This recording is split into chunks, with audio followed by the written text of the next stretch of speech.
Hello everyone, my name is Tanvi Goyal and my channel's name is Neat with Tanvi. In today's video we'll be doing the one shot of the chapter Gravitation. As you all know that I have previously uploaded one shots of other chapters of physics and biology too. So in this video we'll be doing Gravitation from the highlighted NCERT and also my notes of the same chapter. So let's begin, and I hope that you will understand gravitation like 99% from this video only, and you will find the PDF of the highlighted NCERT and my notes on my Telegram channel. Also, I have recently started my WhatsApp channel of my own, so you can join that too. You will find the link of my WhatsApp channel in the description box of this video and also in the description of my channel. So let's begin. तो देखो, सबसे पहले gravitation जब chapter का name आता है तो हम सबको एक बेसिक चीज़ तो पता ही है, वो है ग्रेविटी. ठीक है कि ग्रेविटी जो है कुछ तो ऐसी चीज़ है जो ऐसा बचपन में हमें एज अ चाइल्ड पता होती थी कि there is something called gravity which pulls everything down, जैसे कि एप्पल. तो अब यहाँ पे हमारे पहले तो 3 बेसिक लॉज आ जाते हैं जो होता है केपलर्स लॉज. तो ये जो लॉज है बहुत ईजी है, कुछ इसमें बहुत डिफ़िकल्ट सी चीज़ नहीं है. तो देखो, इन लॉज को करने से पहले ना आपको एक बात यहाँ पे समझनी पड़ेगी कि हमारा इलिप्स होता है. ठीक है, जैसे कि ये है. ठीक है, ये हो गया सर्कल. तो ऐसे ही थोड़ा अगर आप ऐसा देख लो ना, तो इस टाइप का ना एक स्ट्रक्चर होता है. अभी लाइक इस टाइप का, लाइक ड्राइंग मेरी अच्छी नहीं है तो ये भी ड्राइंग का ही पार्ट है. तो इस टाइप का एक इलिप्स होता है. ठीक है, ये जैसे सर्कल है. ठीक है, डिफरेंस देखो, डिफरेंस ड्राइंग को छोड़ दो, डिफरेंस देखो. सर्कल क्या है, सर्कल का एक रेडियस होता है, वो फिक्स्ड होता है. इलिप्स का रेडियस फिक्स्ड नहीं होता. ठीक है, तो ये आपको डिफरेंस इसके अंदर समझ में आ सकता है. तो हमारा जो सोलर सिस्टम है वो एक इलिप्स की फॉर्म में है. ठीक है, अब जो हमारा ये इलिप्स है, इसके जैसे सर्कल का तो एक सेंटर होता है, इलिप्स के 2 फोकस होते हैं. तो ये हो गया इलिप्स का सेंटर और ये है इलिप्स के फोकस. तो जो सन है वो हमारे सोलर सिस्टम के सेंटर पे नहीं है. जो 2 फोकस है उसमें से एक फोकस पे सन है. ठीक है, sun is not at the centre. तो ये जो सन है, सन हमारा कहाँ पे है, एक फोकस पे है. और अब जो प्लैनेट्स हैं वो in the form of ellipse move करते हैं अराउंड द सन. अब यहाँ पे ये जो आप देख सकते हो, ये जो एक्सिस है, ठीक है, ये वाली बड़ी है, तो इसको हम क्या कहते हैं, मेजर एक्सिस कहते हैं. और ये वाली जो एक्सिस है ये क्या है, छोटी है, तो इसको हम माइनर एक्सिस कहते हैं. जो बड़ी है वो मेजर, जो छोटी है वो माइनर. तो अब यहाँ पे केपलर्स लॉ में हमारा फर्स्ट लॉ आ जाता है, लॉ ऑफ ऑर्बिट्स. ये क्या कहता है, all planets move in elliptical orbits. की सारे जो प्लैनेट्स हैं वो इलिप्टिकल शेप में, इलिप्टिकल ऑर्बिट्स में मूव करते हैं. The orbits are not circular with the sun situated at one of the focus. तो जो सन है वो कहाँ पे है, फोकस पे है, सेंटर पे नहीं है. यहाँ पे भी वही सेम लिखी है, an ellipse traced out by a planet around the sun, the closed point. Okay, तो अब देखो, ये जो है ये हमारा है सन.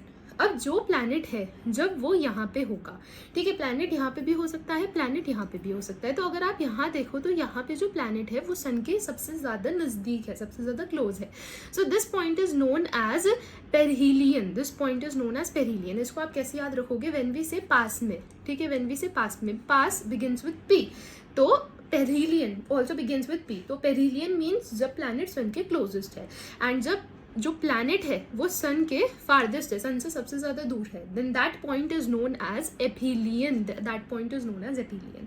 तो जब क्लोजेस्ट होगा पास में, जब सबसे दूर होगा, तो दैट इज एपीलियन. ठीक है, तो ये होता है हमारा लॉ ऑफ ऑर्बिट्स की, इलिप्टिकल ऑर्बिट्स होते हैं. Then comes the law of areas and law of periods. ठीक है, law of areas, law of periods बहुत सिंपल सी चीज़ है, यहाँ पे मैंने मेंशन करके रखी है. केपलर का सेकेंड लॉ जो है, जो कि है हमारा लॉ ऑफ एरियाज. इस तो अब अगर हम कह रहे हैं लॉ ऑफ एरियाज, तो ये बात तो हमारी क्लियर है कि हाँ, it is somehow related to area. तो यहाँ पे क्या कहते हैं कि delta A divided by delta T. Delta A मतलब कि एक प्लैनेट ने सन के अराउंड कितना एरिया मूव किया, डिवाइडेड बाय डेल्टा टी कितने टाइम में मूव करा, वो हमेशा सेम होता है. मतलब कि एक प्लैनेट सन के अराउंड मान लो 1 सेकेंड में, ठीक है, जितना भी एरिया कवर कर रहा है वो इक्वल होगा. तो यहाँ पे जितना एरिया कवर करा 1 सेकेंड में वो इक्वल होगा टू यहाँ पे जितना एरिया कवर किया 1 सेकेंड में. तो अगर टाइम सेम है तो एरिया स्वेप्ट भी सेम होगा. तो delta A by delta T is equals to L, which is angular momentum divided by 2m. अब यहाँ पे जो हमारा 2 है, it is a constant. m which is the mass of the planet जो सन के अराउंड रिवॉल्व कर रहा है, it is also constant, change थोड़ी करेगा mass. And angular momentum is also constant, क्योंकि आगे आप चल के देखोगे कि जो एंगुलर मोमेंटम है वो कंजर्व्ड होता है, बट मोमेंटम जो सिंपल मोमेंटम होता है वो कंजर्व नहीं होता है. So angular momentum is also constant. तो इसलिए कॉन्स्टेंट हो गया. That is the reason we say कि जो हमारा एरिया है स्वेप्ट वो सेम होगा, इक्वल होगा इन इक्वल टाइम इंटरवल्स. तो ये हमारा आ जाता है केपलर का second law. So delta A by delta T is a constant as angular momentum is a constant. Angular momentum is conserve. Third law जो है हमारा जो आ जाता है law of periods. Law of periods अब यहाँ पे हमारे को क्या कहता है कि जो हमारा टी स्क्वायर है, टी कि कितना टाइम लगा प्लैनेट को अराउंड द सन मूव करने में, तो time period of revolution of planet उसका स्क्वायर. ठीक है, जो टाइम पीरियड है रेवोल्यूशन ऑफ प्लैनेट का उसका स्क्वायर. हमें पता है ना कि जैसे जो सन है उसके अराउंड हमारी, फॉर एग्जांपल आप अर्थ लेके चल रहे हो, ठीक है, सन के अराउंड हमारा अर्थ. अब जो अर्थ है वो खुद भी गोल गोल घूमता है जिसको हम कहते हैं रोटेशन, और वो सन के अराउंड भी घूमता है जिसे हम कहते हैं रेवोल्यूशन. तो यहाँ पे टी क्या है, time period of revolution of planet की उसको सन के अराउंड एक चक्कर मारने में कितना टाइम लगा. It is directly proportional to A cube where a is the semi major axis of elliptical orbit. अभी हमने यहाँ पे देखा था कि ये जो हमारा इलिप्स है, ठीक है, इसकी मेजर एक्सिस कौन सी है, ये जो है ये इलिप्स की मेजर एक्सिस है. अगर हम कह रहे हैं semi major, semi means half, तो सेमी मेजर मतलब कि ये जो है इतना एरिया ये हो गया सेमी मेजर एक्सिस.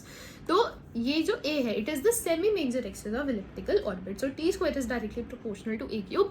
तो यहाँ से अगर आप प्रोपोर्शनैलिटी साइन हटाओगे तो T square is equals to के ए क्यूब आ जाएगा. K A cube where K is any constant.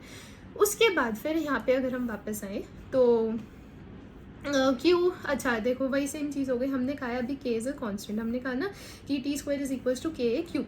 तो हमारा जो के है वो क्या हो गया, T square divided by A cube. तो यहाँ पे इन्होंने इसको क्या कह दिया, क्यू कह दिया. एंड ये जो है the question in units of, तो अगर ये पूछे ना कि ऐसा कभी कभी आ जाता है कि इसका ऑर्डर क्या है, तो ये आप देख सकते हो कि इसका जो अप्रॉक्सीमेट ऑर्डर है it is 10 to the power -34. ठीक है, उसके बाद हमारे यहाँ पे आ जाता है फर्स्ट क्वेश्चन, जो हमें क्वेश्चन रीड करने की कोई ज़रूरत नहीं है. यहाँ पे ये चीज़ मेन है basically. From angular momentum conservation, अभी मैंने कहा था, तो angular momentum is mass into velocity, angular momentum is mrv.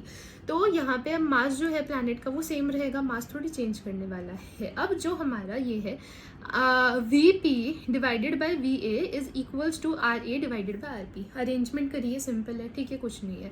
तो अब यहाँ पे हमें क्या पता चलता है, यहाँ पे हमें ये चीज़ पता चलती है कि जब हमारा आर ए बड़ा होगा आरपी से तो वीपी बड़ा होगा इन कंपैरिजन टू बी ए. देखो यहाँ पे जो है एक सिंपल सी चीज़ है, ठीक है, बिल्कुल एकदम इसको सिंपल वे में हम यहाँ पे देखेंगे. अगर हम कह रहे हैं कि हमारा जो एम आर वी है ये एक कांस्टेंट है, m is also a constant, तो हम यहाँ पे क्या कह सकते हैं कि आर वी जो है वो कॉन्स्टेंट है. That means r is equals to c upon v. तो हम क्या कह सकते हैं, r is inversely proportional to v. कहने का मतलब कि जब रेडियस बड़ा होगा तो वेलोसिटी कम होगी, जब रेडियस छोटा होगा तो वेलोसिटी ज़्यादा होगी. ठीक है, तो इसको बस आपको ध्यान में रखना है. अब रेडियस से मतलब हमारा ये है कि अगर मान लो कि हमारा जो सन है वो यहाँ है, प्लैनेट यहाँ है, तो रेडियस क्या हुआ, छोटा हुआ, तो यहाँ पे वेलोसिटी होगी ज़्यादा. वेलोसिटी ज़्यादा है इसलिए यहाँ पे कम टाइम में इसने ज़्यादा डिस्टेंस जो है वो ट्रैवल कर लिया. यहाँ पे देखो डिस्टेंस कम है, यहाँ पे डिस्टेंस ज़्यादा है.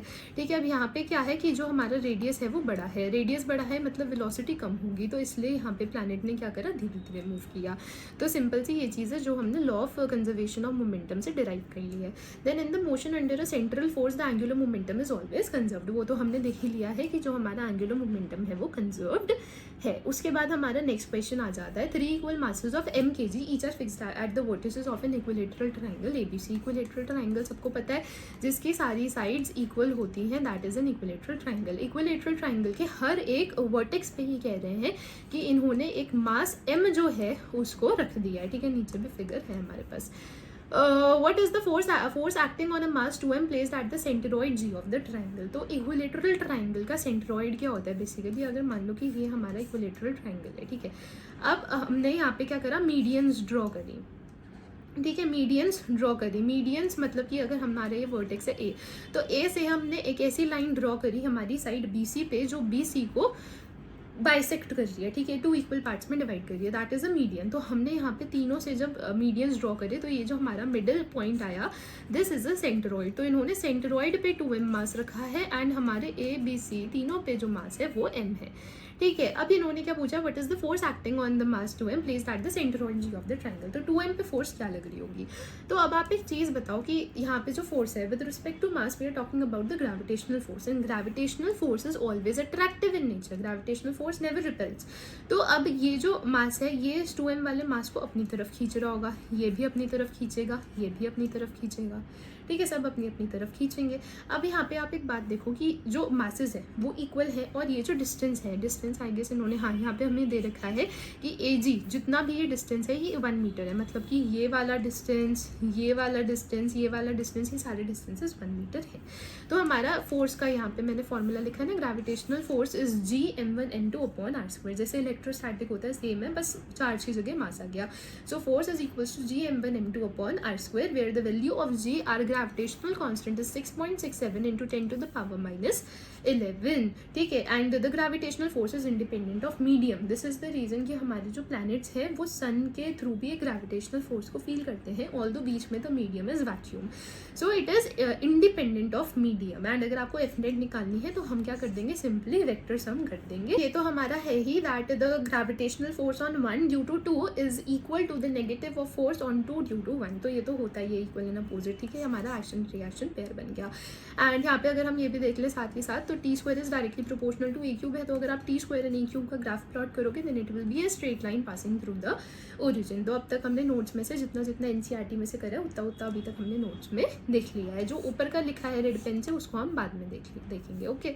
तो यहाँ पे हम क्या कह रहे थे कि ये वाला जो डिस्टेंस है ये 1 मीटर है, so force is equals to Gm1m2 upon r², ठीक है। r जो है यहाँ पे 1 मीटर है, तो इसको हम हटा सकते हैं नीचे से, तो फोर्स जो है वो हमारी आ गई Gm1, हर एक वर्टेक्स पे कितना है m, एंड सेंटर वाला मास कितना है 2m, तो ये हो गया हमारा 2Gm², ठीक है, this is the force, but ये है फोर्स का मैग्नीट्यूड। अब यहाँ पे अब हम देख लेते हैं फोर्स की डायरेक्शन।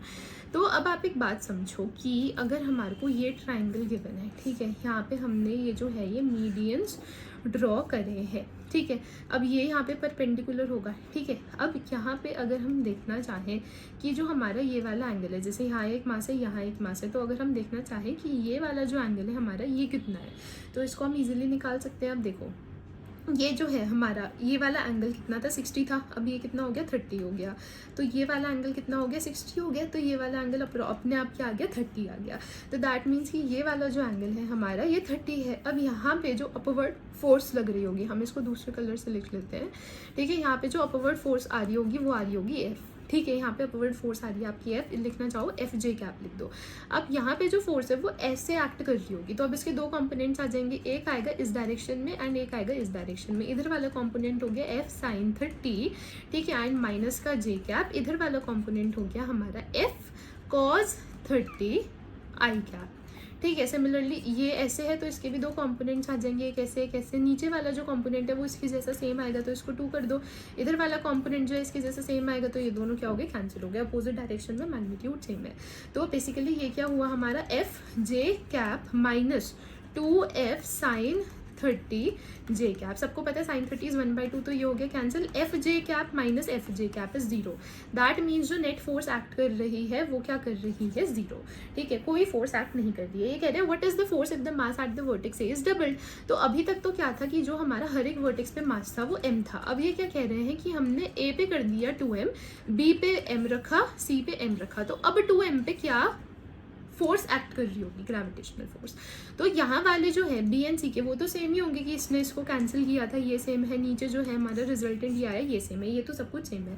जो फोर्स चेंज हुई है वो ये वाली फोर्स चेंज हुई है, तो इसको हम लिख लेते हैं, पूरा दोबारा करने की ज़रूरत है, यही तो आपको टाइम सेव करना है अपने एग्जाम के अंदर। तो अब देखो यहाँ पे जो फोर्स है वो आपकी क्या आएगी, आपका F था, ठीक है, आपका F क्या आया ये, ठीक है। अब यहाँ पे फोर्स क्या आएगी आपकी Gm1 m2 अपॉन r² अभी भी 1 है, ठीक है, ये क्या हो गया 4Gm²। तो आप यहाँ पे लिख सकते हो कि अगर पहले F थी तो अब 2F हो गई, 2F J कैप हो गई अपवर्ड डायरेक्शन में, क्योंकि ये F था, ठीक है, ये हमारा F डैश आया, तो F डैश क्या हो गया 2F हो गया। अब यहाँ पे हमारे पास है 2F, नीचे क्या है साइन थीटा इज 1/2, ये कैंसिल हो जाएगा, दिस इज FJ कैप, तो 2F minus F is F। तो अब हमारे पास जो फोर्स आई वो आई FJ कैप, ठीक है, FJ cap which is 2Gm² J cap, ठीक है, हमारे पास आ गया 2Gm² J कैप। तो simple question, very simple. Then the force of attraction between a hollow spherical shell of uniform density and a point mass situated outside is just as if the entire mass of the shell is concentrated at the center of the shell. कहने का मतलब कि अगर ये एक shell है, ठीक है, होलो स्फेरिकल शेल है यूनिफॉर्म डेंसिटी का, हर जगह डेंसिटी इक्वली डिस्ट्रीब्यूटेड है एंड ये एक पॉइंट है जो बाहर सिचुएटेड है. हमें इन दोनों के बीच का अगर इंटरेक्शन बताना है तो हम क्या करेंगे, हम ट्रीट करेंगे कि ये जो यूनिफॉर्म स्फेरिकल शेल है इसका जो मास है वो सेंटर पे लोकेटेड है. तो अब ये तो पॉइंट था ही पहले से, अब इसको हम पॉइंट की तरह ट्रीट करेंगे, दोनों को इंटरेक्शन बता देंगे. Then the force of interaction due to a hollow spherical shell of uniform density on a point mass situated inside it is 0. तो कहने का मतलब क्या है कि अगर मान लो कि ये हमारा एक होलो स्फेरिकल शेल है यूनिफॉर्म डेंसिटी का, बाहर अगर कोई भी पॉइंट सिचुएटेड होगा वो इस शेल की वजह से क्या करेगा, ग्रेविटेशनल फोर्स को फील करेगा. बट अगर हम जो पॉइंट है उसको हम इस स्फेरिकल शेल के अंदर ही ले लें, तो अंदर अगर हम कोई भी पॉइंट ले रहे हैं तो वो ग्रेविटेशनल फोर्स एक्सपीरियंस नहीं करेगा. रीज़न बीइंग कि वो कैंसिल आउट कर देंगे एक दूसरे को. So various regions of spherical shell attract the point mass inside it in various direction. These forces cancel each other completely. तो पॉइंट अंदर होगा अगर, तो वो उस स्फेरिकल शेल की वजह से कोई ग्रेविटेशनल फोर्स पुल कुछ भी एक्सपीरियंस नहीं करने वाला है. उसके बाद फिर हमारा ये वाला एग्जाम्पल आ जाता है. ये वाला एग्जाम्पल करने से पहले will just quickly look the formulas जो हमने अभी जो पेजेस स्क्रॉल किए हैं उसके अंदर हमने जो स्किप किए हैं. तो देखो जो हमारा जी होता है ना, जी जो आज तक हम क्वेश्चंस में motion in plane, motion in straight line में भी यूज़ करा होगा, तो 9.8 होता है और यू कैन टेक इट 10. अब जी कैलकुलेट कैसे होता है, it is capital G which is a universal gravitational constant into the mass of the planet. अगर आप अर्थ का जी, अर्थ पे जो जी है, अब जैसे अर्थ पे जी इज़ 9.8, सब प्लैनेट्स पे तो 9.8 नहीं है. जिस भी प्लैनेट पे आप कैलकुलेट कर रहे हो, आप उस प्लैनेट का लोगे मास डिवाइडेड बाय उस प्लैनेट का रेडियस का स्क्वायर, ठीक है. एंड जो हमारा जी है मून पे, it is approximately 1/6 of the G of earth. Like G of earth 9.8 है तो मून पे 9.8 डिवाइडेड बाय 6 होगा approximately. So G is GM upon R square. अब अगर ये तो हो गया अगर हमारे को जी बताना है प्लैनेट पे कि ये जो है ये हमारा है प्लैनेट, हमें इसी पे ही जी बताना है. अगर हमें प्लैनेट से सर्टेन हाइट अबव जी बताना है, जैसे सर्टेन हाइट अबव पे हमारी सैटेलाइट्स होती हैं, अगर मान लो वो किसी भी चीज़ के लिए जो certain height above the surface of earth है उसके लिए हमें जी बताना है, तो हमारा सेपरेट क्या होगा. देखो अभी हमने यहाँ पे क्या देखा, हमने देखा जी, देखो ये डेरिवेशन आपको याद रखनी नहीं है, वैसे आपको डायरेक्ट फॉर्मूला याद रखना है. हमने देखा GM अपॉन आर स्क्वायर, ठीक है. अब हम कह रहे हैं कि जो हमारा ये है, ये रेडियस ऑफ अर्थ है, जिस भी चीज़ के लिए हमें जी कैलकुलेट करना है वो certain height h above the surface of earth है, तो ये हो जाएगा GM upon R plus h का whole square. As simple as that. आप डायरेक्ट यहीं से भी सॉल्व कर सकते हो, वरना आप लेना चाहो तो आप कॉमन भी ले सकते हो. ये हो गया GM अपॉन, आपने क्या किया, आर को ले लिया common, so this is 1 plus h upon R whole square and this is R square, ठीक है, क्योंकि आपका जो आर स्क्वायर है वो कॉमन आ गया. तो GM upon R square is G upon 1 plus h upon R का होल स्क्वायर, जिसको आप लिख सकते हो, आपका G डैश चल रहा है, जिसको आप लिख सकते हो G 1 plus h upon R raise to the power -2. तो ये यहाँ पे ये लिखा है G 1 plus h upon R raise to the power -2. So this is the formula. I would prefer कि आप ये वाला यूज़ करो, क्योंकि ये दोनों स्टेप्स जो है फालतू के. आप ये वाला याद रखो कि हाँ यहाँ पे बस आपको प्लस h करना है, इससे क्या है आपको ज़्यादा चीज़ें, आपको देखो मिनिमम चीज़ें याद रखनी है नीट के लिए, मिनिमम चीज़ें जो यूजफुल हो एंड अगर कुछ उससे आउट आए तो आप डिराइव कर सको. अब G at a depth below the surface of earth, कि ये जो है ये हमारा रेडियस ऑफ अर्थ है. अब हमारा जो पॉइंट है वो सर्टेन डेप्थ नीचे है, ठीक है, देख रहे हो आप, सर्टेन डेप्थ नीचे है. तो अब आप इसको याद रखेंगे डायरेक्टली कि G 1 minus D upon radius of earth. अब अगर हम कहते हैं 1 kg वेट, ये सर्टेन क्वेश्चन में आ जाता है, 1 kg weight, 1 kilo weight is equals to 1 kg force. 1 kg weight, because weight is a force, ठीक है, weight is a force, so 1 kg weight is equals to 1 kg force is equals to 9.8 newton direct. अब हमने बात कर ली G की, how to calculate G at the surface above certain height below certain depth. अब अगर हम बात करें ग्रेविटेशनल पोटेंशियल एनर्जी की, तो जो हमारा एनर्जी है, change in energy is equals to change in potential energy is होल्डन. हमारा यहाँ पे potential energy is -GMM upon R, ठीक है. ये सेम हमारा जैसे इलेक्ट्रोस्टैटिक्स में हम पढ़ेंगे ना फॉर्मूला, सेम वही वाले हैं. ग्रेविटेशनल पोटेंशियल जो है वो हो जाएगा v is equals to minus G M upon R. यहाँ पे हमारे दो मासेस हैं, यहाँ पे एक मास हो जाएगा, so these are direct formula, minus G M upon R here minus G M upon R. उसके बाद अगर आप देखेंगे gravitational potential at the height h, तो अगेन r प्लस एच कर दो, जैसे यहाँ कैलकुलेट करते टाइम हमने r प्लस एच कर दिया, सिमिलरली यहाँ पे भी आप r प्लस एच कर दो, so minus G M upon R plus H. उसके बाद in a thin spherical shell, यहीं से ही हमारा आ रहा है, in a thin spherical shell same everywhere as that on the surface. जो ग्रेविटेशनल पोटेंशियल है, अगर हमारे पास एक थिन स्फेरिकल शेल है तो उस थिन स्फेरिकल शेल में जो ग्रेविटेशनल पोटेंशियल है वो हर जगह सेम होगा। कितना होगा? जितना सरफेस पे है, ठीक है। सरफेस के बाहर जाएंगे तो चेंज करेगा according to this formula, but अगर आप सरफेस पे हैं एंड उस स्फेरिकल शेल के अंदर है तो जो पोटेंशियल है आपका, ग्रेविटेशनल पोटेंशियल है, वो हर एक पॉइंट पे सेम होगा। ये सेम इलेक्ट्रोस्टैटिक पोटेंशियल वाली बात है, ठीक है। ये अगर आपको देखो, अगर वीडियो में कहीं पे भी कोई पॉइंट समझ ना आए तो वीडियो को रिवाइंड करके वहीं से ही देख लेना, ठीक है। अब अगर हम ये देखें तो हमने अभी पढ़ा g is equal to G M upon R square, ठीक है। सेम इलेक्ट्रोस्टैटिक पोटेंशियल अगर आप देखोगे, फोर्सेज योर के Q1 Q2 upon R square, ई जो है वो के क्यू अपॉन आर स्क्वायर। तो ये जो सिमिलर इनको कंपेयर कर दिया है। तो अगर आप यहाँ पे देखोगे, सिंपल बस आपको ग्राफ याद रखना है किस टाइप का ग्राफ बनता है।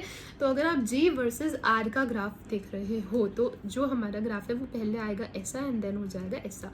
ऐसे ग्राफ का मतलब क्या है कि जो हमारी G की वैल्यू है वो मैक्सिमम कहाँ होगी? When R small r is equals to radius of earth. मतलब कि जो हमारा G है, ग्रेविटेशनल कांस्टेंट तो नहीं कहेंगे इसको, हम एक्सेलरेशन ड्यू टू ग्रेविटी कहेंगे। तो इसकी जो वैल्यू है ये मैक्सिमम कब होगी? जब जो ऑब्जेक्ट है आपका वो आपके सरफेस पे है, ठीक है। जब आप सरफेस से नीचे जाओगे, सर्टेन डेप्थ पे जाओगे, तो वो लीनियरली डिक्रीज करेगा। कैसे डिक्रीज करेगा? लीनियरली। एंड जब आप सर्टेन हाइट पे जाओगे तो वो प्रोपोर्शनली डिक्रीज करेगा, ठीक है। मैक्सिमम कहाँ होने वाला है? मैक्सिमम सरफेस पे होने वाला है। एंड अगर कोई आपको बोले कि नहीं हमें G वर्सेस R ग्राफ नहीं चाहिए, हमें E वर्सेस R ग्राफ चाहिए, तो आपको कुछ घबराना नहीं है। ये ग्राफ है फर्स्ट क्वाड्रेंट में, आपने ग्राफ बना देना है फोर्थ क्वाड्रेंट में, ठीक है। फर्स्ट, सेकंड, थर्ड, फोर्थ में बना दो, यही सेम ग्राफ उल्टा कर दो, ठीक है, और कुछ नहीं करना है। एंड डेंसिटी बोलो, मीन डेंसिटी बोलो। एक बात है, मेरे साथ एक क्वेश्चन हुआ था, उसके अंदर क्या था? मीन डेंसिटी वर्ड यूज़ कर रहा था, so I got confuse like what is mean density. But उस क्वेश्चन में क्या था? बेसिकली डेंसिटी को only they were referring as mean density. तो हमने इस पेज के सारे फॉर्मूलाज देख लिए हैं। एंड यहाँ पे लिखा है gravitational potential is work done by mass. ये फॉर्मूला वैसे आज सच कभी यूज़ हुआ नहीं, और यही वाला हुआ था minus G M upon R. उसके बाद अब हम यहाँ पे देखते हैं हमारा ये क्वेश्चन। ये कह रहे हैं find the potential energy of a system of 4 particles located at the vertices of a square of side L. हमें पहले गिवन था इक्विलेटरल ट्राइंगल, अब हमें गिवन है एक स्क्वायर, ठीक है, जिसकी साइड की लेंथ कितनी है एल। इसके हर एक वर्टेक्स पे एक मास एम प्लेस्ड है। तो हमें क्या बताना है? पोटेंशियल एनर्जी बतानी है इस सिस्टम की। तो अभी हम देख के आए हैं कि हमारी पोटेंशियल एनर्जी क्या होती है? Minus G M M upon में R, this is potential energy. अब यहाँ पे जो पोटेंशियल एनर्जी है वो किस किस की वजह से होगी? देखो, मैं अगर हम यहाँ पे नंबरिंग करके मैं बताऊंगी तो आप लोग को बेटर समझ आएगा। इफ दिस इज 1 2 3 4, तो यहाँ पोटेंशियल एनर्जी किन दोनों के बीच में होगी? 1 2 के बीच में होगी, 1 4 के बीच में होगी, ठीक है। 1 2 1 4, देन 2 3 के बीच में होगी, 3 4 के बीच में होगी, ऑल्सो 1 3 के बीच में होगी एंड 2 4 के बीच में होगी। अब यहाँ पे जो 1 2 के बीच में होगी, 1 4 के बीच में 2 3 एंड 3 4, ये चारों क्या होने वाली हैं? इक्वल होने वाली है, ठीक है। एंड जो 1 3 2 4 के बीच में होगी ये भी इक्वल होने वाली है। तो हम सिंपल क्या करते हैं? इन दोनों के बीच में कैलकुलेट कर लेते हैं, उसको इंटू 4 कर देंगे। एंड इसके और इसके बीच में दो अलग अलग कैलकुलेट करने की जरूरत नहीं है, इसके बीच में कैलकुलेट कर लेते हैं, उसको इंटू 2 कर देंगे, ठीक है। तो अगर हम इन दोनों के बीच में कैलकुलेट करें तो हमारा आ गया G m1 m2 upon distance is r, so this is G M square by L, ठीक है। हमने देखा था नेगेटिव होता है इसलिए नेगेटिव साइन। अब अगर हम इसके बीच में कैलकुलेट करें तो ये हो गया G m1 m2 upon r। अब हमें ये जो डिस्टेंस है, ठीक है, हमें ये जो डिस्टेंस है ये निकालना है। तो सिंपल मैथमेटिक्स से आपकी ये L है, ये L है, ये 90, तो हमारा पाइथागोरस लगाओ, ये क्या हो गया? L√2 हो गया, ठीक है। ये L√2 हो गया, हमें यही चाहिए था, नीचे हमारा L√2 आ गया एंड ऊपर तो जी एम स्क्वायर है ही, तो सिंपल था। उसके बाद यहाँ पे पार्ट 2 में क्या गिवन है? Also obtain the potential at the centre of the square. तो जो हमारा स्क्वायर है इसके सेंटर पे हमें अब एनर्जी नहीं बतानी, हमें पोटेंशियल बताना है, ठीक है।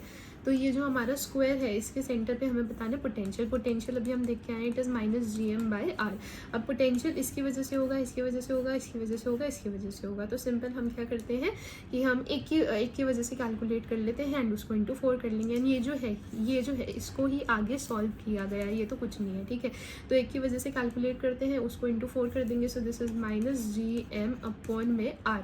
तो अब ये जो डिस्टेंस है हमारा ये r है, ठीक है। अब इसको हमें कैलकुलेट करना है। ये जो है पूरा कितना आया था, पूरा आया था √2l। तो ये कितना हो जाएगा, हाफ हो जाएगा। तो इसको हम लिख सकते हैं l/√2। तो यहाँ आ गया l, √2 आ गया ऊपर। एंड ये हमें 1 2 3 4 इंटू इसको क्या करना है, 4 भी करना है। तो ये हो गया -4√2 gm/l, -4√2 gm/l, ठीक है। सिंपल, बहुत सिंपल क्वेश्चन है। नीट में भी ऐसे ही आते हैं मैक्सिमम टाइम्स। अब ये जो क्वेश्चन है इसको करने से पहले हमारा यहाँ पे गया है ना एस्केप स्पीड। तो हम पहले नोट्स में एस्केप स्पीड देख लेते हैं क्या होती है। तो देखो escape speed, it does not depend on the angle of projection. Escape speed basically ये होता है कि अगर मान लो हमें कोई भी चीज़ जो है वो अर्थ के सरफेस से बाहर भेजनी है, तो अब हम उसको एक अपवर्ड वेलोसिटी देंगे। तो जो हम अपवर्ड वेलोसिटी दे रहे हैं वो हम कितनी दे, ताकि वो जो हम जिस भी चीज़ को, जो भी चीज़ हम ऊपर भेज रहे हैं अर्थ के सरफेस से बाहर, वो चली जाए, ठीक है। ऐसा ना हो कि वो एक सर्टेन पॉइंट तक जाए, उसकी वेलोसिटी 0 फिर वापस धरती पे आ जाए। हमें चाहिए कि वो धरती से बाहर जाए, तो हम उसको नीचे से कितनी वेलोसिटी के साथ भेजें, कितनी मिनिमम वेलोसिटी के साथ भेजें, that is known as our escape speed. अब ये कह रहे हैं escape speed does not depend on angle of projection. चाहे आप उस चीज़ को ऐसे भेजो, ऐसे सीधा भेजो, ऐसे भेजो, किसी भी एंगल से भेजो, एक मिनिमम वेलोसिटी आपको चाहिए। उसमें आप किस एंगल से भेज रहे हो वो डिपेंड नहीं करता है। तो जो हमारी एस्केप स्पीड है इसको निकालने का फॉर्मूला इज √2 gm/r, ठीक है। जो भी आप प्लैनेट से बाहर भेज रहे हो उसी का मास, उसी का रेडियस। तो अगर हम अर्थ के लिए देखें तो जो एस्केप स्पीड है, क्योंकि देखो g is a constant, 2 is constant, mass of earth and radius of earth are also constants. तो हर एक प्लैनेट के लिए जो एस्केप वेलोसिटी की वैल्यू है इट इज कांस्टेंट। तो अर्थ के लिए द वैल्यू इज 11.2 km/s कि अगर आपको किसी भी चीज़ को अर्थ के सरफेस से बाहर भेजना है, irrespective of the angle the minimum speed should be 11.2 km/s। Moon के लिए यही सेम वैल्यू है 2.3 km/s। And this is the reason why moon does not have an atmosphere, क्योंकि ये जो वेलोसिटी है 2.3 km/s ये हमारे एयर पार्टिकल्स पोसेस कर सकते हैं। अब अगर उनकी इतनी स्पीड होगी तो वो सरफेस पे रुकेंगे नहीं, वो एस्केप कर जाएंगे। So this is the reason why moon does not have an atmosphere. अब ये तो हो गई हमारी एस्केप स्पीड। अब इसी से ही मिलती जुलती एक चीज़ आ जाती है, दैट इज ऑर्बिटल स्पीड। कि अगर एक सैटेलाइट है वो अर्थ के अराउंड ऑर्बिट कर रही है तो उसकी ऑर्बिटल स्पीड कितनी होनी चाहिए कि जिसके अंदर इट कंटिन्यूज टू ऑर्बिट, ठीक है। तो वो जो हमारी ऑर्बिटल स्पीड है it is √gm/r। Basically formula same है, बस यहाँ से आपने 2 हटा दिया, ठीक है। 2 लगा दिया तो एस्केप स्पीड है, हटा दिया तो ऑर्बिटल स्पीड है, ठीक है, और कुछ नहीं है। उसके बाद हमारा आ जाता है टाइम पीरियड ऑफ सैटेलाइट। कि अगर एक सैटेलाइट है वो किसी भी प्लैनेट के अराउंड ऑर्बिट कर रही है तो कितना टाइम लगेगा उसको 1 कंप्लीट रेवोल्यूशन करने के लिए। तो अब देखो आपको पता है कि जो वेलोसिटी है it is distance upon time. तो टाइम इज डिस्टेंस अपॉन में वेलोसिटी, तो यहाँ पे इन्होंने वही कर रखा है, ठीक है।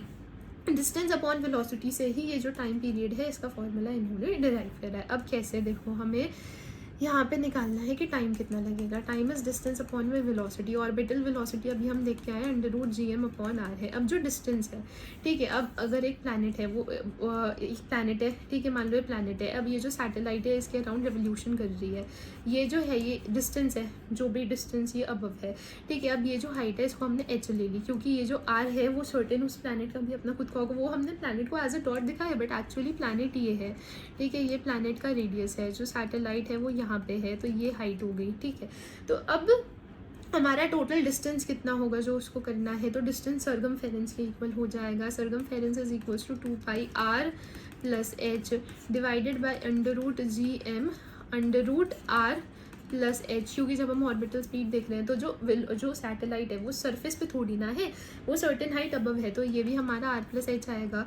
तो ये है 1, ठीक है, ये क्या है 1/2, तो 1 + 1/2 इज इक्वल्स टू 3/2। तो ये हो गया 2πr + h 3/2 अपॉन √gm। तो 2 पाई आर प्लस एच 3/2 √gm। तो इसको आपको ये फॉर्मूला याद करने की आपको ज़रूरत नहीं है because it is derivable and 2 step में डिराइव हो जाएगा। क्योंकि देखो अगेन आई वुड से कि जितने ज़्यादा फॉर्मूलाज होंगे उतनी ज़्यादा गलती होंगी, ठीक है। तो जो टाइम पीरियड है ये अप्रॉक्सीमेट कितना आया हुआ है 85 मिनट्स अर्थ का ही होगा because the radius of earth है 6400 किलोमीटर्स, ठीक है। उसके बाद अगर हम यहाँ पे देखें एनर्जी ऑफ सैटेलाइट, अब कुछ ना कुछ तो एनर्जी भी होगी। तो energy in a particular orbit remains constant with time, क्योंकि अभी हमने कहा था कि एंगुलर मोमेंटम कंजर्व्ड होता है, एनर्जी कंजर्व्ड होती है, बट लीनियर मोमेंटम कंजर्व नहीं होता। तो एनर्जी जो है एक सैटेलाइट की एक पर्टिकुलर ऑर्बिट में कॉन्स्टेंट रहेगी विद रिस्पेक्ट टू टाइम, ठीक है। उसके बाद अभी यहाँ पे हमारा आ जाता है kinetic energy, total and potential energy. इससे पहले अब आप एक रिलेशन याद रखो, ये आप रिलेशन अगर याद रखोगे तो आपको काइनेटिक, टोटल, पोटेंशियल, ये सारी जो एनर्जीज हैं इनको सेपरेटली याद नहीं रखना पड़ेगा। एक एनर्जी याद है, बाकी दो आप निकाल पाओगे। तो kinetic energy is equals to negative of total energy and kinetic energy is equals to half of potential energy. Kinetic is equals to negative of total, kinetic is equals to half of potential. तो अब आप kinetic energy याद रखो, it is gmm upon, या kinetic क्या याद रखनी है, देखो आपने potential तो याद रख ही ली, ठीक है। potential कितनी थी हमने देखी थी माइनस gmm अपॉन आर। अब आपको kinetic बतानी है, kinetic कितनी हो जाएगी, हाफ ऑफ potential। तो ये हमारा आ गया माइनस gm upon R plus H, ठीक है। ऐसे ही हमारी क्या आ गई, टोटल एनर्जी आ गई। If satellite is revolving in an elliptical orbit, ठीक है। ये है कि the satellite is revolving in an elliptical orbit, but ये जो है ये फॉर्मूलाज हमारे जो है सर्कुलर के लिए भी एप्लीकेबल हो ही जाते हैं, ऐसा कुछ इससे रिलेटेड आया नहीं था, ठीक है। उसके बाद अगर हम यहाँ पे देखें कि जो हमारा ए है, A is the semi major axis, ठीक है। A is the semi major, इससे रिलेटेड भी वैसे कुछ आया नहीं था, तो इसको आप छोड़ दो। उसके बाद अगर हम देखें बाइंडिंग एनर्जी, तो जैसे कि आप केमिस्ट्री में पढ़ोगे ना, आयोनाइजेशन एनर्जी होती है, तो सिमिलर सा रोल है हमारी बाइंडिंग एनर्जी का। अब बाइंडिंग एनर्जी क्या कहती है, अगर मान लो कि ये है हमारा प्लैनेट के अराउंड एक जो सैटेलाइट है वो मोशन के अंदर है, तो हमने देख लिया कि उसकी टोटल एनर्जी कितनी होने वाली है, माइनस gmm अपॉन 2a, ठीक है। जो इसकी टोटल एनर्जी है वो नेगेटिव में है। तो अगर हमें चाहिए कि ये जो सैटेलाइट है ये अपने जिस ऑर्बिट के अंदर रिवॉल्व कर रही है, सैटेलाइट उस ऑर्बिट को छोड़ के एस्केप कर जाए, तो हमें इसको एक certain minimum amount of energy provide करनी पड़ेगी, and that is the binding energy and it is the positive of total energy, ठीक है। अगर हम इतनी एनर्जी प्रोवाइड कर दें उस सैटेलाइट को तो वो अपने ऑर्बिट को एस्केप करके चली जाएगी, फिर वो रिवॉल्व नहीं करेगी, ठीक है। अभी हमने देख लिया जो क्लोज है पेरिलियन, क्लोज मतलब पास में, जो दूर है वो एपीलियन। उसके बाद ये हमारा हो गया gmm upon R from surface of earth. From surface of earth देख लो तो हमारा आर प्लस एच हट जाएगा, बाकी इसका भी ऐसा कुछ रोल है नहीं, आप बस इसको याद रखो, ठीक है। इसको भी याद नहीं रखना तो मत याद रखो, बस ये याद रखो कि हाँ binding energy is the negative of total energy, क्योंकि बाइंडिंग एनर्जी वो एनर्जी है जो मिनिमम हमें चाहिए। ये जो फार्मूलाज है ना, अब ये लाइक मैं इनमें से बता दूंगी, ये जो है sun at the focus of ellipse ये हम देख चुके हैं। देन जी इज़ मैक्सिमम, ये वाला जो है ना, ये एज सच अगर आप याद नहीं भी रखोगे तो कोई फ़र्क नहीं पड़ता, ये मुझे क्वेश्चन सॉल्विंग के टाइम पे मिला था, एज सच नहीं है ज़रूरी, बट बाकी इसके अंदर है ये कि अगर हमें जी निकालना है, हमने हाइट पे देख लिया, डेप्थ पे देख लिया, अगर हमें एट अ लैटिट्यूड लेमडा बताना है तो G dash is equal to G minus omega square R cos square lambda, ठीक है। फिर हमारा जो ये है लेमडा लैटिट्यूड एंगल, ये जो है हमारा इक्वेटर पे 0 होगा, पोल्स पे 90 होगा, बट इसको ना याद रखने की कोई ज़रूरत है नहीं। अब बस आप ये चीज़ याद रखो कि जो जी है इसकी वैल्यू मैक्सिमम होती है पोल्स पे एंड मिनिमम होती है इक्वेटर पे। जो जी है इसकी वैल्यू मैक्सिमम होती है पोल्स पे एंड मिनिमम होती है इक्वेटर पे, because G is inversely proportional to R square. तो जो पोल्स है, पोल्स पे हमारा आर क्या है, छोटा, तो जी की वैल्यू क्या है, बड़ी, तो जी पोल्स पे हो गया मैक्सिमम। इक्वेटर पे जो रेडियस है वो है बड़ा, तो जो हमारा जी है उसकी वैल्यू हो गई छोटी, तो इसलिए जो हमारा जी है it is minimum at the equator. तो मैं आपको बताती हूँ अब आपको यहाँ पे क्या याद रखना है। तो देखो ये जो है पहले तो आपको ये याद नहीं रखना है बाइंडिंग एनर्जी का फॉर्मूला, ठीक है। ये हम पढ़ के आ चुके हैं एनसीईआरटी में, ये भी हमने पढ़ लिया है, ये भी आपको कुछ याद नहीं रखना, ठीक है। ये जी मैक्सिमम मिनिमम का है, ये भी आपको याद नहीं रखना। ये जो लैटिट्यूड वाला फॉर्मूला है ये भी आपको याद नहीं रखना, आपको बस यहाँ पे ये याद रखना है that G is inversely proportional to R square. जो यूज़ हुआ है मैं वो आपको बता रही हूँ, आपको ये पता होगा, ये तो आप अपने आप फाइंड आउट कर ही लोगे। एंड ये जो फार्मूला है ये बहुत क्वेश्चंस में यूज़ होता है, so this is a very important formula. G1H1 is equal to G2H2 की एक प्लानट है 1, उस पर जो G है उसके अकॉर्डिंग आप वहाँ पे कितनी हाइट तक जंप कर सकते हो, कितनी हाइट सेफ है, इज़ इक्वल टू G2 जो दूसरे प्लानट पे G है वहाँ पे आप कितनी हाइट तक जंप कर सकते हो। सो H is the height of jump. उसके बाद हमारा ये है चेंज इन, जो हमारा अभी हमने देखा था कि angular momentum and energy are conserved but the linear momentum change changes in both direction and magnitude, so linear momentum is not conserved. Then angular momentum of planets satellite always remain constant in both magnitude and direction. तो ये चीज़ हम again पढ़ के आ चुके हैं. उसके बाद अब हम यहाँ पे देखें अगर, तो ये हमारा एक क्वेश्चन आ जाता है. अब इसके अंदर क्या कह रहे हैं, 2 uniform solid spheres of equal radii, ठीक है, दोनों इक्वल रेडियस के हैं, but mass m and 4m, दोनों सारी चीज़ें जो हैं वो फिगर के अंदर लिखी हुई है. मास m and 4m have a center to center separation of 6r. Total distance center to center is 6r.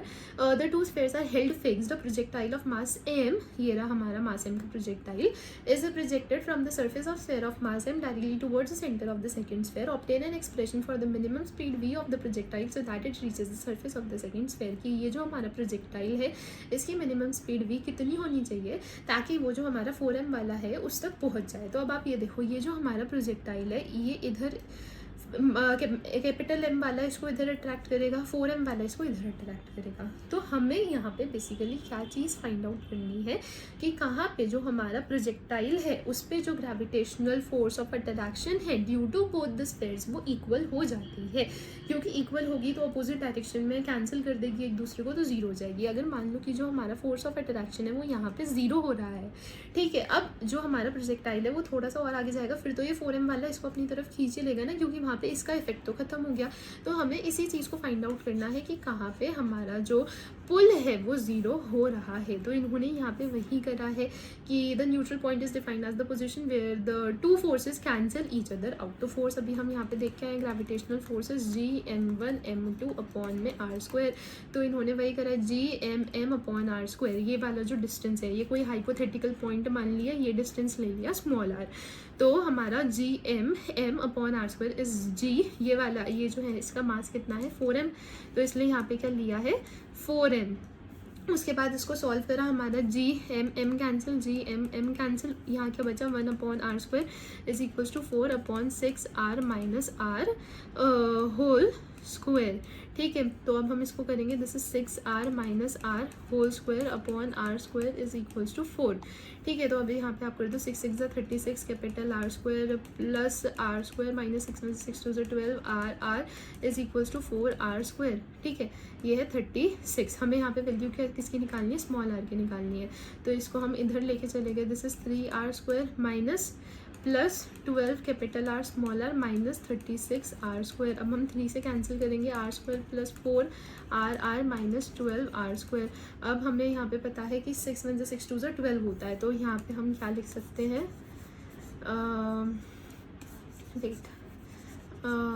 यहाँ पे हम लिख सकते हैं r² plus 6r minus 2r minus 12 r². आपने लिया r common, this is r plus 6 capital R, यहाँ पे भी R plus 6 capital R minus 2R. ठीक है, माइनस 2r. तो ये आ गया आपका minus 2r minus 6 1 6 2 12 r². This is capital R, sorry my bad, r minus 2r and r plus 6r. तो r की वैल्यू आ गई, एक तो 2r आ गई, एक माइनस 6r आ गई. 2r माइनस 6r हो नहीं सकती, r की वैल्यू कितनी हो गई 2r. तो ये जो अपना डिस्टेंस है ये कितना है 2r. अब इन्होंने, अब ये तो हमारा हो गया, ये तो अभी हमने पॉइंट फाइंड आउट करा है कि कहाँ पे जीरो होगी फोर्स. अब हमें तो बतानी है ना स्पीड कितनी चाहिए हमें. तो हमने देख लिया कि r is equals to 2r पे जो फोर्स है वो हमारी जीरो हो जाएगी. अब हमें बतानी है स्पीड. तो देखो यहाँ पे इन्होंने क्या कर रखा है, the mechanical energy at the surface of m, जो हमारा कैपिटल M वाला मास है उसके सरफेस पे मैकेनिकल एनर्जी कितनी होगी. तो half mv² minus Gmm by r. देखो मैकेनिकल एनर्जी, पोटेंशियल एनर्जी का अभी हम फॉर्मूला यहाँ पे क्या पढ़ के आए, माइनस Gmm अपॉन में r. तो पहले इन्होंने ली kinetic, the velocity with which we have projected it. So half mv² minus, अब यहाँ पे हमारा Gmm अपॉन r, ये हमारा m मास वाले की वजह से पोटेंशियल एनर्जी ली है, फिर हमने 4m मास वाले की वजह से पोटेंशियल एनर्जी ली है. ठीक है, कहाँ पे ली है, इसको अगर आप देखोगे हमने ये ली है इसके सरफेस पे, क्योंकि हम जो प्रोजेक्टाइल है उसको हम m मास वाले स्फीयर के सरफेस से प्रोजेक्ट कर रहे हैं. तो हम सरफेस पे ही लेंगे पोटेंशियल एनर्जी, वो सेंटर पे नहीं है कैपिटल M वाले मास के. जो प्रोजेक्टाइल है वो सरफेस पे है, ठीक है। At neutral point the speed approaches 0, तो जो मैकेनिकल एनर्जी है, जो हमारा न्यूट्रल पॉइंट n है, जो हमने देखा भी 2r डिस्टेंस पे है, वहाँ पे स्पीड हो गई 0 क्योंकि फोर्स हो गई 0, फोर्स कैंसिल कर दिया एक दूसरे को, तो वहाँ पे अब काइनेटिक एनर्जी नहीं होगी बट पोटेंशियल एनर्जी तो होगी। तो अगेन हमने सेम पोटेंशियल एनर्जी का फॉर्मूला ही अप्लाई करा है। क्या चेंज किया है? बस नीचे डिस्टेंस चेंज किया है। Then from the principle of conservation of mechanical energy, जो हमारी मैकेनिकल एनर्जी है दोनों केसेस के अंदर, उसको हम इक्वेट कर देंगे, इक्वेट करके सॉल्व करेंगे, हमारे पास वेलोसिटी की वैल्यू आ जाएगी। तो यहाँ पे जो एनसीईआरटी के अंदर सोल्यूशन है उससे बहुत अच्छे से समझ आ रहा है। मैंने जस्ट इसको सॉल्व नहीं किया क्योंकि यहाँ पे स्पेस थोड़ा कम है, मैं बार बार एक पीडीएफ से दूसरे पीडीएफ पे जाऊँगी तो वो आप लोगों को भी नहीं समझ आएगा। बेटर जो सोल्यूशन इन्होंने हमें दिया है उसी से ही देखें, ठीक है। तो ये बहुत इजीली समझ आ गया। तो जो लोग कहते हैं ना एनसीईआरटी के सोल्यूशन समझ नहीं आते, एक बार समझने की कोशिश करो, आ जाएगा, इजी है। उसके बाद अगर हम बात करें यहाँ पे अर्थ सैटेलाइट्स की, सो अर्थ सैटेलाइट्स और object which revolve around the earth, हमें पता है satellites revolve around the earth, their motion is very similar to the motion of planets around the sun, hence Kepler's law of planetary motion are equally applicable to them. तो जो Kepler's के law हैं जिनको हमने planets के लिए पढ़ा है, क्योंकि जो सैटेलाइट्स का मोशन है वो भी प्लैनेट्स के जैसा ही है, इसलिए सैटेलाइट्स पे भी हम केपलर के जो लॉज हैं उनको अप्लाई कर सकते हैं। In particular their orbits around the earth are circular और एलिप्टिकल, या तो सर्कुलर होगा या एलिप्टिकल होगा। Moon is the only natural satellite of earth, ये तो सबको पता है छोटी क्लासेस से, with a near circular orbit, like the orbit of moon is nearly circular with the time period of 27.3 days. Like कितने टाइम में मून एक कंप्लीट रेवोल्यूशन करता है अराउंड अर्थ? इन 27.3 डेज, इन 27.3 डेज। उसके बाद यहाँ पे ये जो है हम एक चीज़ पढ़ के आए थे हमारे केपलर्स के सेकंड लॉ के अंदर, जो क्या थी हमारा, सॉरी केपलर्स के थर्ड लॉ के अंदर, जो थी T square is directly proportional to A cube, जहाँ पे मैंने कहा था कि आप एक कांस्टेंट के ले लो। अब यहाँ पे हमें उसी कांस्टेंट के की वैल्यू गिवन है, हमने पढ़ा था T square is directly proportional to A cube, so T square is equals to के ए cube. So the value of K is 4 pi square upon G M E, the value of K is 4 pi square upon G M E, ठीक है, upon G M ई। उसके बाद ये है the planet Mars has 2 moons, Phobos and Deimos. Just ये चीज़ आपके NCERT में गिवन है, तो आप इसको अपने माइंड में रखना कि मून जो हमारा मार्स है इसके 2 मून्स है, फोबोस एंड डेल्मोस, ठीक है, बस जस्ट माइंड में रखना। अब यहाँ पे क्वेश्चन क्या कहता है कि वेट अ मिनट, तो यहाँ पे अब हमारा क्वेश्चन क्या कहता है कि Phobos has a period of 7 hours 39 minutes and N orbital radius of इतना। ये हमें फोबोस का गिवन है। Calculate the mass of Mars, हमें मास ऑफ मार्स बताना है। तो अभी हमने ऊपर ये फॉर्मूला पढ़ा है, हम इसको अप्लाई करेंगे, हमें जो है टाइम पीरियड गिवन है, ठीक है। अब पहले जो भी फॉर्मूला होता है ना आपका, आपको कैसे पता चलता है आपको कौन सा फॉर्मूला अप्लाई करना है? जब आपको बाकी सारी चीज़ें गिवन हो, आपको बस एक अननोन फाइंड करनी है। 4 pi square is a constant, G is a constant, ठीक है। हमें जो मास ऑफ मार्स है वो हमें निकालना है, ठीक है। उसके बाद जो हमारे को ये रेडियस है वो हमें गिवन है, जो टाइम पीरियड है वो हमें गिवन है। तो एक अननोन क्वांटिटी है जो हमें निकालनी है, बाकी सब कुछ गिवन है। Use this formula right away, ठीक है। यहाँ पे अगर आपको कैलकुलेशन डिफिकल्ट लगती है तो रिमेंबर वन थिंग कि नीट में इतनी ज़्यादा डिफिकल्ट कैलकुलेशंस नहीं आती है, वो आती है जिनको आप इजीली सॉल्व कर सकते हो।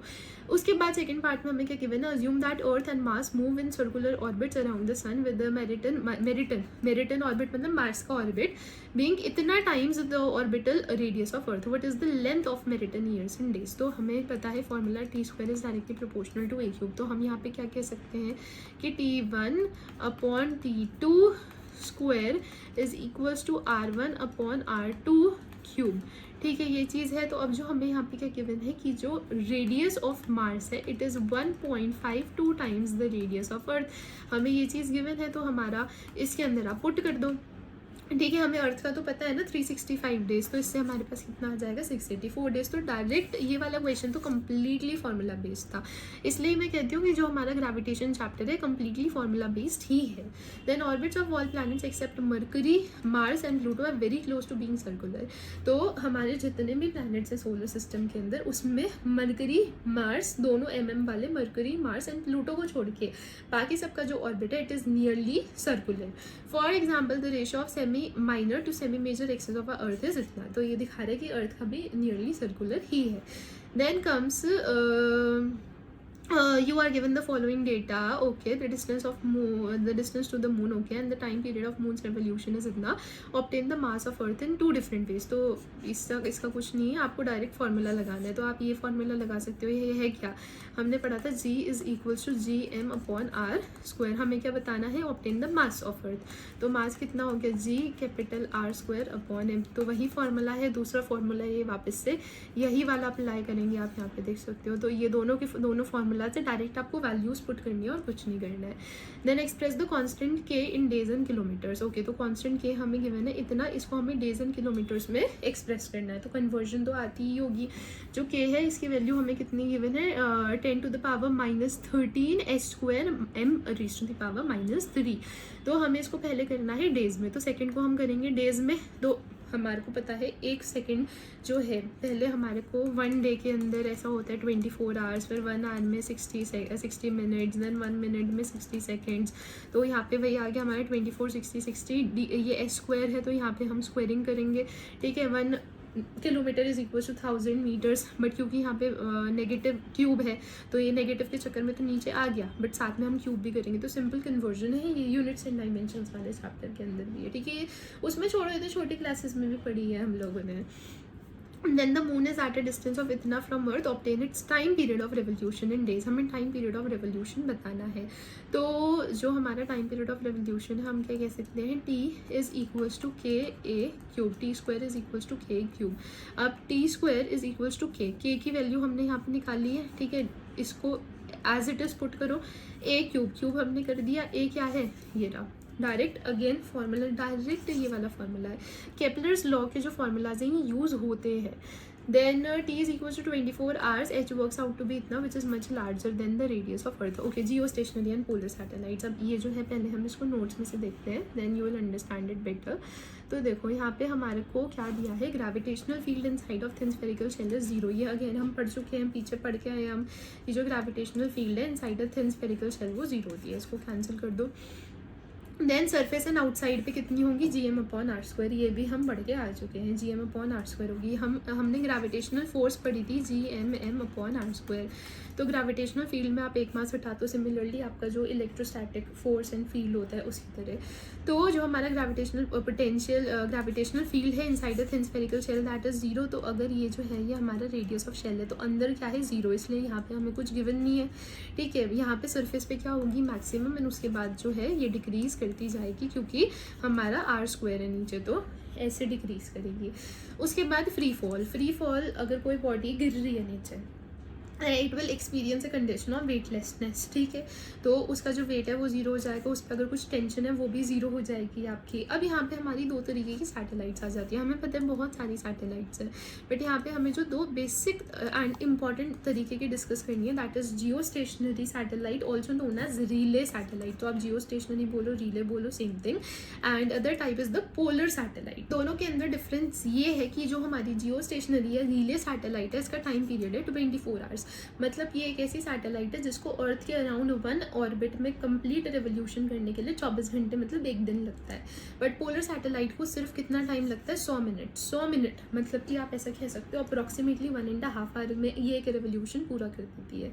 ठीक है, तो जियो स्टेशनरी रिले को लगे 24 घंटे, इसको लगा 100 मिनट. तो यहाँ पे वही गिवन है कि अगर इसको 24 घंटे लग रहे हैं तो जो एच की वैल्यू जो है अप्रॉक्सीमेटली इतना आ रही है विच is much larger than the radius of अर्थ. क्योंकि रेडियस ऑफ अर्थ अभी हमने ऊपर यहाँ पे पढ़ा था, ये 6400 किलोमीटर्स होता है. ठीक है, उसके बाद फिर हमारा ये आ जाता है, इसको हम देखते हैं. पहले हम पोलर सैटेलाइट भी देख लें. तो हमारा जो पोलर सैटेलाइट है इसका टाइम पीरियड है 100 मिनट्स. एंड क्योंकि इसका टाइम पीरियड 100 मिनट्स है, दैट मीन्स कि रेवोल्यूशन को 100 मिनट में ओनली 1.5 आवर अप्रॉक्स में कंप्लीट कर रही है. दैट मीन्स इसको जो डिस्टेंस ट्रैवल करना है वो कम होना चाहिए. तो ये कहाँ पे होगी, ऑब्वियसली इक्वेटर पे थोड़ी ना होगी, पोल्स पे ही होगी. तो ये जो है ये लो एल्टीट्यूड्स पे, पहले तो हाइट कम हाइट पे होती है. ठीक है, जैसे अभी हमने इसकी तो जियो स्टेशन की हाइट देखी थी कितनी ज़्यादा थी, इसकी हाइट कम होती है, 500 to 800 किलोमीटर ही ऊपर होती है above the surface of earth. And ये क्वेश्चन एक एमसीक्यू में मैंने देखा था कि ये जो है ये ऑर्बिट करती है अराउंड द पोल्स. ठीक है, पोल्स के अराउंड ये ऑर्बिट करती है. किस डायरेक्शन में करती है, नॉर्थ टू साउथ डायरेक्शन में करती है. तो इन चीज़ों की डेप्थ में नहीं जाना है, जस्ट यहाँ पे इन दोनों सैटेलाइट्स के बारे में जो लिखा है बस उसको पढ़ो. ठीक है, अब यहाँ पे क्या गिवन है, in the satellite everything inside it is in a state of free fall. क्योंकि आपने देखा होगा कभी भी जब आप एस्ट्रोनॉट्स को देखते हो, लाइक अभी वो जो एक एस्ट्रोनॉट है जो स्पेस में फंस गई हैं, ठीक है, लाइक मेरे को उनका नेम एग्जैक्टली याद नहीं आ रहा, but I guess Sunita Williams करके कुछ है, ठीक है, आई डोंट नो, मैंने करेक्ट नेम लिया नहीं लिया है, बट आई नो कि हाँ वो फंस गई हैं अभी, ठीक है। तो उनका भी अगर आप ऐसा वीडियोज़ वगैरह देखोगे तो शी इज़ ऐसा floating in the you know the spaceship. तो सैटेलाइट के अंदर भी सब कुछ जो है वो ऐसा फ्री फॉल की स्टेट में होता है। This is just a view falling towards the earth from a height, ठीक है। In a manned satellite people inside experience no gravity. तो वो हवा में फ्लोट इसलिए कर रहे होते हैं क्योंकि वो कोई ग्रेविटी एक्सपीरियंस नहीं कर रहे होते तो नीचे आ जाते। Gravity for us defines the vertical direction, this for them there are no horizontal और वर्टिकल डायरेक्शन। तो क्योंकि वहाँ पे वो कोई ग्रेविटी एक्सपीरियंस कर ही नहीं रहे हैं इसलिए दे आर फ्लोटिंग, ठीक है। तो pictures of astronauts floating in a satellite shows this fact. उसके बाद हम यहाँ पे अगर ये देखें तो ये क्या कह रहे हैं, in considering motion of an object and the gravitational influence of another object the following quantities are conserved. So angular momentum is conserved and the total mechanical energy is also conserved. Linear momentum is not conserved and energy में भी the total mechanical energy is conserved. ये हम देख चुके हैं। Then the gravitational force on a particle inside okay. तो जब हम अभी इलेक्ट्रोस्टैटिक्स करेंगे आगे, वन शॉट वीडियोज जो इलेक्ट्रोस्टैटिक्स की आएगी उसके अंदर will read a topic called electrostatic shielding, जिसके अंदर की क्या कहता है कि अगर हमारे पास कोई भी थिन स्फेरिकल शेल है उसके अंदर हम कोई भी ऑब्जेक्ट रखते हैं तो वो बाहर वाली जो लाइक उस स्फेरिकल शेल के बाहर जितनी भी इलेक्ट्रिक फील्ड्स है उसका उनका उस जो ऑब्जेक्ट है हमने जो शेल के अंदर रखा है उस पर कोई इफेक्ट नहीं पड़ता है। बट ऐसा ही कोई ग्रेविटेशनल शील्डिंग करके कोई कंसेप्ट एग्जिस्ट नहीं करता है, ठीक है। अगर हमारा एक होलो स्फेरिकल शेल है, इसके अंदर हम कोई भी पॉइंट लेते हैं तो वहाँ पे कोई वो ग्रेविटेशनल फील्ड एक्सपीरियंस नहीं करेगा इस शेल की वजह से। बट अगर बाहर कोई ग्रेविटेशनल फील्ड है तो वो ये पॉइंट एक्सपीरियंस करेगा। तो वही यहाँ लिखा है कि the gravitational force on a particle inside a spherical shell is zero. However unlike a metallic shell which shields electrical forces, the shell does not shield other bodies outside it from exerting gravitational forces on a particle inside. Gravitational shielding is not possible. So there is not any concept like this. तो ये जो exercise के questions हैं अब आप इनको कर सकते हो। So we have in detailed you know discussed the highlights of the NCERT and all the questions like examples में जितने भी थे, and these are my notes. तो जो मैंने पहले कहा था ना मेरे ग्रेविटेशन के जो नोट्स हैं वो सीरियसली एक पेज के हैं, तो आगे पीछे एक ही पेज के हैं ये। एंड आई होप सो कि ये जो चैप्टर है आप लोगों को अच्छे से समझ आई गया होगा। एंड इस चैप्टर से रिलेटेड जो क्वेश्चंस हैं वो अब आप लोगों के लिए कम्युनिटी पोस्ट में आते रहेंगे, तो उनको भी सॉल्व करना, करेक्ट आंसर्स देना। एंड अगर आप लोगों को वीडियो पसंद आई तो चैनल को सब्सक्राइब कर दो। एंड अगर आप लोग चाहते हो कि इन फ्यूचर ऐसे ही one shot videos physics chemistry bio के आते रहें तो चैनल को अभी सब्सक्राइब कर दो, वीडियो को लाइक कर दो, क्योंकि जब मुझे पता चलेगा कि हाँ मुझे सामने से पॉजिटिव फीडबैक मिल रहा है, only then I will feel the motivation to make more such videos. Otherwise मुझे लगेगा कि नहीं लाइक इट्स अ वेस्ट और किसी को लाइक हेल्पफुल नहीं लग रही है। So I need a positive feedback from you all. And subscribe भी कर दो चैनल को। एंड वीडियो पसंद आई तो अपने फ्रेंड्स के साथ भी शेयर कर दो who are going to give NEET in coming years, और not only NEET but also if they are preparing for boards, क्योंकि इतना तो आपको बोर्ड्स के लिए भी पढ़ना ही है। और like there are certain things in my notes जो हो सकते हैं उनको थोड़ी एक्स्ट्रा लगे, otherwise you know it will be helpful for them. So thank you.